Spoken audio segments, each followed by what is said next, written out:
ఈరోజు 14వ డివిజన్లో పురపాలక మరియు పట్టణాభివృద్ధి శాఖ మంత్రులు శ్రీ గౌరవనీయులైన పొంగూరు నారాయణ గారి ఆదేశాల మేరకు దోమల నివారణ కోసం ఈరోజు మన శానిటరీ సెక్రటరీ అయినటువంటి కావ్య గాని వర్షిత మేడం గారు అలాగే మేస్త్రులతో కలిసి ఈరోజు ఆయిల్ బాల్స్ ప్లాట్లలో ఏడైతే ఉన్న నీళ్లు నిలబడ్డాయో అక్కడ ప్లాట్లలో అలాగే కాలువల్లో పద్మావతి నగరు యాపదరు ప్రాంతాల్లో ఈరోజు ఆయిల్ బాల్స్ వేయడం జరిగింది.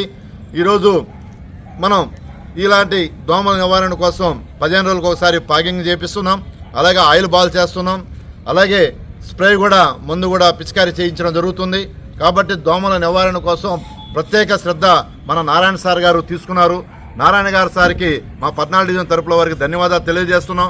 వారి ఆదేశాల మేరకు వారానికి 2 సార్లు ఆయిల్ బాల్స్ కానీ అలాగే పవర్ స్ప్రేతో ద్వారా మందులు దోమల నివారణకి మందు కొట్టించడం కానీ ఇలాంటి కార్యక్రమాలన్నీ కూడా మేము చేయడం జరుగుతుందని కూడా మనవి చేస్తున్నాం.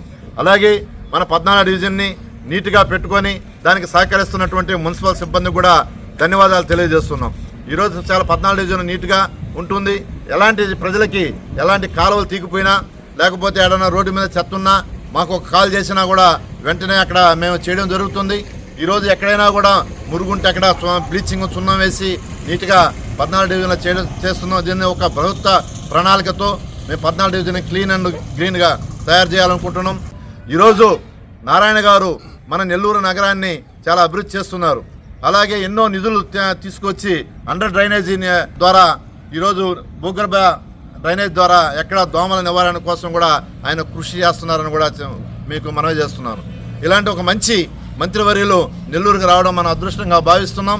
కాబట్టి మన పొంగూరు నారాయణ గారి నాయకత్వంలో నెల్లూరు సిటీని అభివృద్ధి చేసుకుందాం. మీరందరూ కూడా ప్రజల ఆశీస్సులు మన నారాయణ గారికి ఉండాలని కోరుకుంటూ, అలాగే నెల్లూరు నగర మున్సిపల్ కమిషనర్ గారికి, హెల్త్ ఆఫీసర్ చైతన్య గారికి కూడా ఈ కార్యక్రమాన్ని ఇచ్చినందుకు వారికి కూడా ధన్యవాదాలు తెలియజేస్తున్నాం.